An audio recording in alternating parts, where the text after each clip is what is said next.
Lately, I've been remembering a bad habit that I formed as a child, and something that my father used to say to me about it. See, when our family would return home from a trip, whether it was like a full family vacation or just to the grocery store, I would get out of the car and positively load myself up with bags. I mean, every hand, every elbow, every shoulder had a bag on it as I hobbled my way into the house.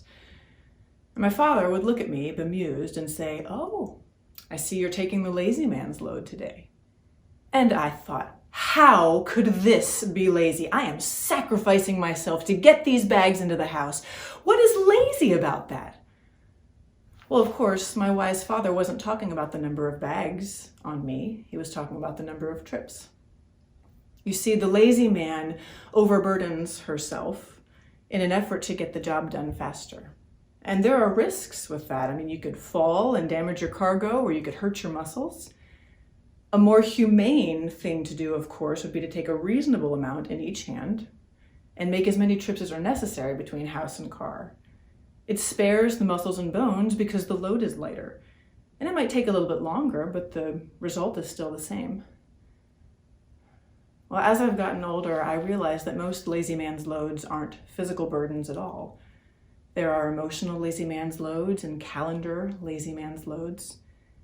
Anytime a perfectly wonderful work ethic devolves into extreme self-sacrifice, it's a lazy man's load. When we pile more than is reasonable onto ourselves in order to get to the finish line faster or to earn some other human being's approval, it's a lazy man's load. And let's face it, the destination is often the same, but it's a question of how we treat ourselves along the journey. When the first impeachment trial came about, I wanted to be better informed. I wanted to really understand what was going on in this crazy season. And so I downloaded news apps onto my phone.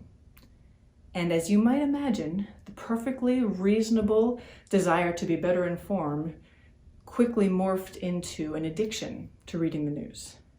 You know, you read one article and it directs you, and you read the next one, and you read another one, and pretty soon I was a certified doom scroller.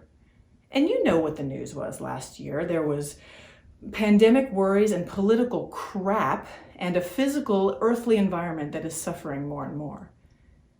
But you know, it's not even that it was bad news. There will always be bad news. It was the consuming of large amounts of bad news in a short amount of time that was the problem. I was heaping the very real burdens of this world onto my shoulders at a rate that no human is built to handle. And I wore out fast.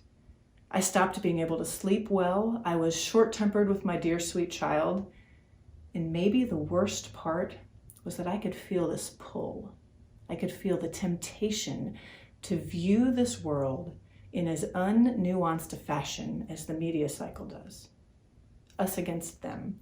The United States against another country. Conservative versus liberal. It's not good. Well, Lent is an opportune season for us to reevaluate our practices. I wonder if any of you are carrying a lazy man's load of some kind or another. Mashing your nose into that grindstone for no real great reason and suffering the ill effects. Where you can, let those things go. For me, that has meant deleting that news app off my phone. The world, it turns out, will keep spinning whether I am up to date with it every second or not. We all have things we have to carry. But which load can you lighten today?